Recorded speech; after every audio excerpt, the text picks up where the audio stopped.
ಬಹಳ ಹಿಂದೆ ನಿಷಾದ ರಾಜ್ಯದಲ್ಲಿ ವೀರಸೇನ ಅನ್ನೋ ಒಬ್ಬ ರಾಜ ತನ್ನ ಧೀರನಾದ ಪುತ್ರ ನಳನೊಂದಿಗೆ ರಾಜ್ಯವಾಳ್ತಾ ಇದ್ದ. ನೆರೆಯ ವಿದರ್ಭ ರಾಜ್ಯದಲ್ಲಿ ಭೀಮ ಅನ್ನೋ ಇನ್ನೊಬ್ಬ ರಾಜ ನ್ಯಾಯ ಹಾಗೂ ಧರ್ಮದಿಂದ ರಾಜ್ಯವಾಳ್ತಾ ಇದ್ದ. ಅವನ ಮಗಳು ದಮಯಂತಿ ಸೌಂದರ್ಯದ ನಿಧಿಯಾಗಿದ್ಲು ಹಾಗೂ ಸದ್ಗುಣಗಳ ಗಣಿಯಾಗಿ ತನ್ನ ನೈತಿಕ ಶ್ರೇಷ್ಠತೆಗೆ ಹೆಸರುವಾಸಿಯಾಗಿದ್ಲು. ಕಾಲ ಕಳೆದಂತೆ ದಮಯಂತಿಯ ಸೌಂದರ್ಯ ಮತ್ತು ಅವಳ ಪ್ರಶಂಸನೀಯ ಗುಣಗಳ ಕಥೆಗಳು ನಳನನ್ನು ತಲುಪಿದ್ವು. ಅವರು ಒಂದ್ಸಲನೂ ಭೇಟಿಯಾಗದೆ ಇದ್ರೂ ಪರಸ್ಪರರ ಬಗ್ಗೆ ಕೇಳಿದ ವಿಷಯಗಳಿಂದ ಇಬ್ರು ಆಕರ್ಷಿತರಾಗಿದ್ರು. ಒಬ್ರನ್ನೊಬ್ರು ನೋಡದೇನೆ ಪರಸ್ಪರರ ಸದ್ಗುಣಗಳಿಗೆ ಮೆಚ್ಚಿ ಪ್ರೀತಿಯಲ್ಲಿ ಸಿಲುಕಿದ್ರು. ಒಂದು ದಿನ ನಳ ಅರಮನೆಯ ಉದ್ಯಾನದಲ್ಲಿ ಓಡಾಡ್ತಾ ಇದ್ದ. ದಮಯಂತಿಯ ಯೋಚನೆಯಲ್ಲೇ ಮಗ್ನನಾಗಿದ್ದಾಗ ಚಿನ್ನದ ರೆಕ್ಕೆಗಳನ್ನು ಹೊಂದಿರುವಂತಹ ಹಂಸಗಳ ಹಿಂಡು ಗಾಳಿಯಲ್ಲಿ ಹಾರ್ತಾ ಇರೋದನ್ನ ನೋಡ್ದ. ಅವುಗಳಿಂದ ಆಕರ್ಷಿತನಾಗಿ ಅವನು ಹತ್ರ ಹೋಗಿ ಆ ಪಕ್ಷಿಗಳಲ್ಲಿ ಒಂದನ್ನ ಹಿಡಿಯೋದಕ್ಕೆ ಯಶಸ್ವಿಯಾದ. ಕುತೂಹಲದಿಂದ ಅವನು ಆ ಹಂಸವನ್ನ ದಿಟ್ಟಿಸಿ ನೋಡಿದ. ಅದರ ಮಿನುಗುವ ರೆಕ್ಕೆಗಳು ಮತ್ತು ವಿಶಿಷ್ಟವಾದ ಸೌಂದರ್ಯದಿಂದ ಆಕರ್ಷಿತನಾದ. ಅಷ್ಟರಲ್ಲಿ ಆ ಪಕ್ಷಿ ಮನುಷ್ಯರ ಹಾಗೆ ಮಾತಾಡಕ್ ತೊಡಗ್ತು. ಅದು ಹೇಳ್ತು, ರಾಜಕುಮಾರ, ನನ್ನ ಜೀವವನ್ನು ಉಳಿಸು.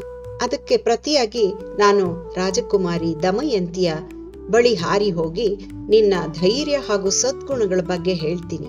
ಆಗ ಅವಳಿಗೂ ನಿನ್ನಲ್ಲಿ ಪ್ರೀತಿ ಮೂಡುತ್ತೆ ಅಂತ ಹೇಳಿದ. ಆಗ ನಳ ಪಕ್ಷಿಯ ಮಾತನ್ನ ನಂಬಿ ಅದನ್ನ ಬಿಡುಗಡೆ ಮಾಡಿದ. ಹಂಸವು ತನ್ನ ಹಿಂಡಿನೊಂದಿಗೆ ವಿದರ್ಭ ರಾಜ್ಯಕ್ಕೆ ಹಾರ್ ಹೋಗಿ ದಮಯಂತಿಯ ಬಳಿ ಇಳಿತು. ರಾಜಕುಮಾರಿ ಮತ್ತು ಅವಳ ಸಖಿಯರು ಚಿನ್ನದ ರೆಕ್ಕೆ ಇರುವಂತಹ ಪಕ್ಷಿಗಳನ್ನು ನೋಡಿ ಮೆಚ್ಚಿದ್ರು ಮತ್ತು ಅವುಗಳನ್ನು ಹಿಡಿಯೋದಕ್ಕೆ ಪ್ರಯತ್ನಿಸಿದ್ರು. ಆಕಸ್ಮಿಕವಾಗಿ ದಮಯಂತಿ ನಳನ ಜೊತೆ ಮಾತಾಡಿದ ಹಂಸವನ್ನೇ ಹಿಡಿದ್ಲು ಮತ್ತು ಅದು ಮೊದಲಿನಂತೆಯೇ ಮಾತಾಡೋದಕ್ಕೆ ಆರಂಭಿಸಿತು. ಹಂಸವು ಮೃದುವಾಗಿ ಹೇಳಿತು, ಓ ದಮಯಂತಿ, ನಿಷಾದ ರಾಜ್ಯದಲ್ಲಿ ನಳ ಅನ್ನೋ ರಾಜಕುಮಾರ ಇದ್ದಾನೆ. ಅವನು ತುಂಬಾ ಧೈರ್ಯಶಾಲಿ, ತುಂಬಾ ಉದಾತ್ತ ಮತ್ತು ನಿನ್ನ ಸೌಂದರ್ಯ ಹಾಗೂ ಗುಣಗಳಿಗೆ ಹೊಂದಿಕೆಯಾಗುವಂತಹ ಅವನನ್ನು ನೀನು ಪತಿಯಾಗಿ ಆರಿಸ್ಕೊಂಡ್ರೆ ನಿಮ್ಮಿಬ್ಬರ ಜೀವನವು ಸಂತೋಷಮಯವಾಗಿರುತ್ತೆ ಅಂತ ಹೇಳ್ತು. ಇದನ್ನ ಕೇಳಿದ ದಮಯಂತಿಯ ಹೃದಯ ಸಂತೋಷದಿಂದ ತುಂಬಿತು. ಬಹಳ ದಿನಗಳಿಂದ ಅವಳು ನಳನ ಬಗ್ಗೆ ಕನಸು ಕಂಡಿದ್ಲು. ಹಂಸದ ಮಾತಿನಿಂದ ರಾಜಕುಮಾರನ ಸೌಂದರ್ಯ ಹಾಗೂ ಸದ್ಗುಣಗಳ ಬಗ್ಗೆ ಅವನಿಗೆ ತನ್ನ ಬಗೆಗಿರುವಂತಹ ಮೆಚ್ಚುಗೆ ಬಗ್ಗೆ ತಿಳಿದು ಅವಳ ಮನಸ್ಸು ಸಂತೋಷಗೊಂಡಿತು. ಅವನನ್ನ ಭೇಟಿಯಾಗ್ಲೇಬೇಕು ಅನ್ನೋ ಹಂಬಲ ಬಲವಾಯಿತು. ಈ ಮಧ್ಯೆ ರಾಜ ಭೀಮ ಮಗಳು ದಮಯಂತಿಯ ಮದುವೆಗೆ ಇದು ಸೂಕ್ತ ಸಮಯ ಅನ್ಬಿಟ್ಟು ಅವಳಿಗೆ ಸ್ವಯಂವರವನ್ನ ಏರ್ಪಡಿಸಿದ. ಹಾಗೂ ಸ್ವಯಂವರದಲ್ಲಿ ಭಾಗವಹಿಸೋದಕ್ಕೆ ಬೇರೆ ಬೇರೆ ದೇಶಗಳ ರಾಜರು ಮತ್ತು ರಾಜಕುಮಾರರಿಗೆ ಆಹ್ವಾನ ಕೂಡ ನೀಡಿದ. ದಮಯಂತಿಯ ಸೌಂದರ್ಯ ಹಾಗೂ ಸದ್ಗುಣಗಳ ಬಗ್ಗೆ ಕೇಳಿದ್ದ ಬೇರೆ ಬೇರೆ ದೇಶಗಳ ರಾಜರುಗಳು ಉತ್ಸಾಹದಿಂದ ಸ್ವಯಂವರಕ್ಕೆ ಆಗಮಿಸ್ಬಿಟ್ಟು ದಮಯಂತಿಯನ್ನ ಗೆಲ್ಲೋದಕ್ಕೆ ಆಶಿಸಿದ್ರು. ಸ್ವರ್ಗದಲ್ಲಿ ಇಂದ್ರನು ನಾರದ ಮಹಾಮುನಿಗಳ ಮೂಲಕ ದಮಯಂತಿಯ ಸ್ವಯಂವರದ ಬಗ್ಗೆ ತಿಳಿದುಕೊಂಡು ಅಗ್ನಿ, ವರುಣ ಮತ್ತು ಯಮ ಇವರುಗಳ ಜೊತೆನಲ್ಲಿ ಸ್ವಯಂವರಕ್ಕೆ ಭಾಗವಹಿಸೋದಕ್ಕೋಸ್ಕರ ಭೂಮಿಗೆ ಹೊರಟ. ಭೂಲೋಕದಲ್ಲಿ ಇಳಿದ ಅವರಿಗೆ ನಳನ ಭೇಟಿಯಾಯಿತು. ಅವರು ನಳನೊಂದಿಗೆ ಮಾತಾಡಿದ್ರು.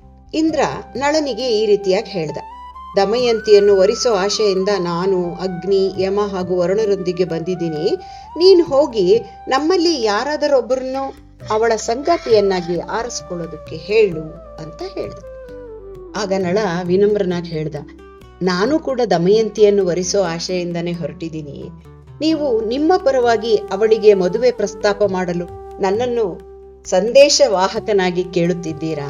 ಇದು ನ್ಯಾಯವೇ ಅಂತ ಕೇಳ. ಆಗ ಇಂದ್ರ ಹೇಳ್ದ, ನನ್ನ ಸೂಚನೆಗಳನ್ನ ನೀನ್ ಪಾಲಿಸ್ಬೇಕು. ದಮಯಂತಿಯ ಕೋಣೆಗೆ ಭಾರಿ ಭದ್ರತೆ ಇರುತ್ತೆ, ಆದ್ರೆ ಅಲ್ಲಿಗೆ ಹೋಗೋದು ಸುಲಭ ಅಲ್ಲ. ಆದ್ರೆ ನೀನು ಬೇರೆ ಎಲ್ಲರ ಕಣ್ಣಿನಿಂದಲೂ ಅದೃಶ್ಯವಾಗಿದ್ದು ದಮಯಂತಿಗೆ ಮಾತ್ರವೇ ಕಾಣಿಸ್ಬೇಕು. ಅಂಥ ಶಕ್ತಿಯನ್ನ ನಿನಗೆ ಕೊಡ್ತೀನಿ, ನನ್ನ ಆಜ್ಞೆಯನ್ನ ಕಾರ್ಯಗತ ಮಾಡು ಅಂತ ಹೇಳಿ ಅಪ್ಪಣೆ ಮಾಡ್ತಾನೆ. ಇಂದ್ರನ ಆದೇಶ ಪಾಲಿಸಿದ ನಳ ದಮಯಂತಿಯ ಕೋಣೆಯನ್ನ ಪ್ರವೇಶಿಸ್ತಾನೆ. ದಮಯಂತಿಯ ಅಪ್ರತಿಮ ಸೌಂದರ್ಯವನ್ನ ನೋಡಿ ಅವನು ಚಕಿತನಾಗ್ತಾನೆ. ಆದರೆ ತಾನು ದೇವತೆಗಳ ದೂತ ಮಾತ್ರ ಎಂದು ಮನಸ್ಸನ್ನ ಶಾಂತಗೊಳಿಸಿಕೊಳ್ತಾನೆ. ನಳನನ್ನ ತನ್ನ ಕೋಣೆಯಲ್ಲಿ ನೋಡಿದ ದಮಯಂತಿ ಆಶ್ಚರ್ಯಚಕಿತಳಾಗ್ತಾಳೆ. ನಳ ತನ್ನನ್ನು ತಾನು ಪರಿಚಯ ಮಾಡಿಕೊಂಡಾಗ ಅವಳು ತುಂಬಾ ಸಂತೋಷ ಪಡ್ತಾಳೆ. ಆದ್ರೆ ನಳ ತಾನು ಬರೀ ಸಂದೇಶವಾಹಕ ಮಾತ್ರ ಅಂತ ಹೇಳ್ಬಿಟ್ಟು ಅವಳಿಗೆ ನೆನಪಿಸ್ತಾನೆ. ನಳ ಹೇಳ್ತಾನೆ, ರಾಜ್ಕುಮಾರಿ, ಇಂದ್ರ, ವರುಣ, ಯಮ ಹಾಗೂ ಅಗ್ನಿ ನಾಳೆ ನಿಮ್ಮ ಸ್ವಯಂವರಕ್ಕೆ ಹಾಜರಾಗ್ತಾ ಇದ್ದಾರೆ. ನೀವು ಅವರಲ್ಲಿ ಯಾರನ್ನಾದ್ರೂ ನಿಮ್ಮ ಪತಿಯಾಗಿ ಆಯ್ಕೆ ಮಾಡ್ಕೋಬಹುದು ಅಂತ ಹೇಳ್ತಾನೆ. ಇದನ್ನೇ ಕೇಳಿ ದಮಯಂತಿ ಆಘಾತಕ್ಕೊಳಗಾಗ್ತಾಳೆ. ಸ್ವಯಂವರದಲ್ಲಿ ಏನಾಗತ್ತೆ?